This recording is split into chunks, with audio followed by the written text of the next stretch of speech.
Hello दोस्तों, स्वागत है आपका अपने इस यूट्यूब चैनल पर। दोस्तों, सीजीएल 2023 प्री का 17 जुलाई का निचोड़ लेकर के आया हूँ मैं चारों शिफ्ट का। हमने इस शिफ्ट से क्या सीखा, मतलब आज की 4 शिफ्ट हुई उनमें सब हमने क्या सीखा, हमें पता होना चाहिए। अगर हमारा एग्जाम 2-3 दिन बाद है तो हम क्या फ़ायदा उठा सकते हैं, क्योंकि लोग तो एनालिसिस देख रहे हैं, उन्हें तो पता चल रहा है। तो जिसका एग्जाम 20 तारीख को है, 21, 22, 23 तारीख को, 27 तारीख तक एग्जाम है, तो वो बहुत फ़ायदा ले जाएंगे। तो वो फ़ायदा हमें भी होना चाहिए। हमें पता होना चाहिए कि आज क्या पूछ रहा है, एसएससी का ट्रेंड किस तरफ जा रहा है। अगर हमारी तैयारी थोड़ी सी भी वीक है तो हम वो पर्टिकुलर पॉइंट पढ़ करके, वो पर्टिकुलर टॉपिक पढ़ करके अपनी तैयारी को आगे बढ़ा सकते हैं, 4, 5, 6, 7 नंबर की लीड ले सकते हैं। और आपको पता ही है कि प्री क्वालिफाइंग है, तो अगर 1 नंबर से भी प्री निकलता है तो हम मेंस के लिए उतने एलिजिबल हो जाएंगे जितना कोई और बंदा जो 10 नंबर की लीड के साथ एलिजिबल है। तो हम मेंस की तैयारी में थोड़ी सी ज़्यादा एफर्ट डाल देंगे, जो पॉइंट हमारा वीक है उसको अच्छे से तैयार कर लेंगे। तो पहला एम होना चाहिए प्री क्वालिफाई करना। तो एक बार देख लेते हैं मैथ्स का क्या रहा। मैथ्स जो रही है वो ईजी टू मॉडरेट लेवल की रही है। मॉडरेट भी इसको नहीं कहा जा सकता अगर देखा जाए तो। क्यों? क्योंकि 20 क्वेश्चन, लगभग 20-22 क्वेश्चन तो डुएबल हैं, आप इजीली कर सकते हो वन गो में।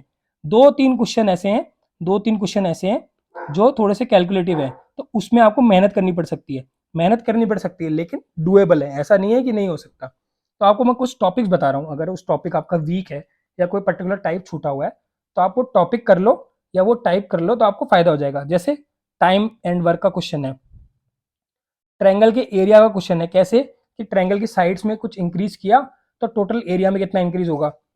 ट्रिगो का क्वेश्चन है, अब ट्रिगो का क्वेश्चन है फॉर्मूला बेस्ड आ रहा है, तो आप चेक कर सकते हो कि स्टैंडर्ड रिजल्ट्स क्या हैं, ताकि आपको वहाँ पे कैलकुलेशन कम से कम करनी पड़े। एवरेज है, अब मेरे को पता चला कि एवरेज डीआई में आया है, तो आप चेक करो कि भाई डीआई में एवरेज आ रहा है तो मैं कितनी फास्ट सॉल्व कर सकता हूँ, मेरी कैलकुलेशन स्पीड इतनी तेज है क्या। रेस है, रेस अब सर्कुलर ट्रैक में भी होती है और लीनियर में भी होती है। तो अगर आपका रेस का कॉन्सेप्ट वीक है तो आप अभी पढ़ सकते हो। यार आपका एग्जाम 24 तारीख तक है तो आप रेस नहीं पढ़ सकते क्या? 2 नंबर सीधे सीधे आपको मिल जाएंगे।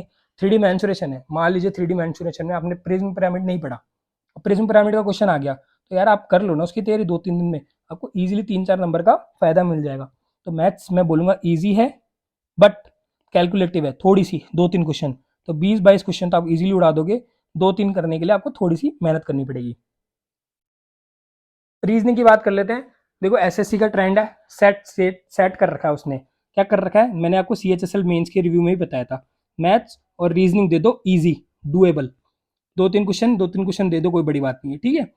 अब उसमें क्या होता है कि 2-3 क्वेश्चन में वो फंसा देता है, लेकिन हमने तो एनालिसिस कर लिया ना, हमें पता है कि भाई 2-3 क्वेश्चन फंसेंगे, तो हम क्या करेंगे, 2-3 क्वेश्चन को बाद में करेंगे। 20-22 क्वेश्चन पहले कर लो, 2-3 क्वेश्चन अगले वो में कर लेंगे, कोई दिक्कत ही नहीं है। तो जैसे मैंने देखा कि एनालॉजी में अच्छे क्वेश्चन पूछ रहा है, मैट्रिक्स के क्वेश्चन आ रहे हैं, तो ये टॉपिक आपके वीक है ना, तो आप ऊपर ऊपर से इनको पढ़ लो, ताकि आपको एक अपर एंड मिल जाएगा। साथ में 2-3 क्वेश्चन जो टाइम टेकिंग है आपको पता चल जाएगा, तो आप वहाँ पे पैनिक मत करना। अगर कर रहे हो, अगर करते हो तो गलत बात है, वहाँ पैनिक मत करना, क्योंकि वो सबके साथ ही ऐसा होने वाला है। तो ये बात अपने दिमाग में बैठा लो कि 2-3 क्वेश्चन अगर नहीं बन रहे हैं तो कोई दिक्कत नहीं है, आगे बढ़ो। साथ में मैं कहूँगा कि क्वेश्चन रॉन्ग भी आता है, अगर आपका आंसर नहीं मिल रहा है ना, तो आप तसल्ली करके उसको छोड़ दो। जरूरी नहीं है कि आप सारे क्वेश्चन करके आओ, सारे आने चाहिए, सारे क्वेश्चन सही भी हो। एसएससी गलत क्वेश्चन भी दे देता है, तो हमें क्वेश्चन को स्किप करना भी आना चाहिए, ना कि उस क्वेश्चन के पीछे 5-10 मिनट खराब करके पेपर की एसएससी कर दें, वो बिल्कुल भी नहीं करना है। जीएस का देख लेते हैं, हमेशा की तरह जैसे पहले चला आ रहा है। सीजीएल 22 प्री हो गया, मेंस हो गया, फिर सीएचएसएल हो गया 22 प्री मेंस। हमने देख लिया कि मैथ्स, इंग्लिश, मैथ्स और रीजनिंग इजी है। जीएस जो है रोल प्ले करती है हर चीज में, तो यहाँ पे भी जीएस को मैं मॉडरेट प्लस प्लस में रखूंगा। अब इंपॉर्टेंट टॉपिक्स हैं जो आपको पढ़ने हैं, क्या पढ़ने हैं? स्कीम ऑफ स्टेट, मतलब राज्य की योजनाएं, अलग अलग योजनाएं, जैसे लाडली बहना योजना, महंगाई राहत कैंप, बिजली फ्री, तो इलेक्ट्रिसिटी फ्री हो गई, पानी फ्री हो गया, गैस फ्री हो गया, या जो भी फ्री मिल रहा है, मोबाइल रिचार्ज, मोबाइल, हमको सब पता होना चाहिए कौन सी स्टेट का कहाँ है, कहाँ पे गोपाला योजना चल रही है, कहाँ पे कौन सी योजना चल रही है। सेंसस 2011 का टॉपिक है कहने को तो, लेकिन अभी भी क्वेश्चन आ रहे हैं इसके। शायद फोर्थ शिफ्ट में भी मुझे देखने को मिला है क्वेश्चन, आप चेक कर लेना फोर्थ शिफ्ट में आया है क्या। साथ में सेंसस अगर आपने नहीं पढ़ा है तो पढ़ लो, वैसे भी बहुत इंपॉर्टेंट टॉपिक है। Chemical reaction, chemical formula, formula पूछ रहे हैं, शायद प्रोपेन का पूछ रहे हैं, ब्यूटेन का पूछ रहे हैं, आप चेक कर लो।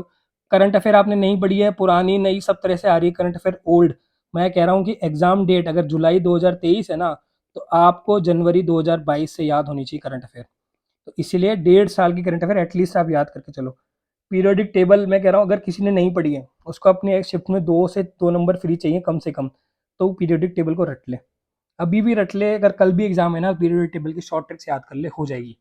डांस और म्यूजिकल इंस्ट्रूमेंट एसएससी का फेवरेट है ही है, वो आ ही रहा है। एसएससी बहुत अच्छी तरह पूछ रहा है, पहले पॉलिटी एसएससी का फेवरेट हुआ करती थी, अब डांस एंड इंस्ट्रूमेंट हो गया है। साथ में मैं एक बात बता रहा हूँ, मैंने आपको जब पार्ट्स कराए थे, जब मैंने गवर्नर जनरल कराए थे, तो उसमें फर्स्ट न्यूज़पेपर के बारे में बात की थी।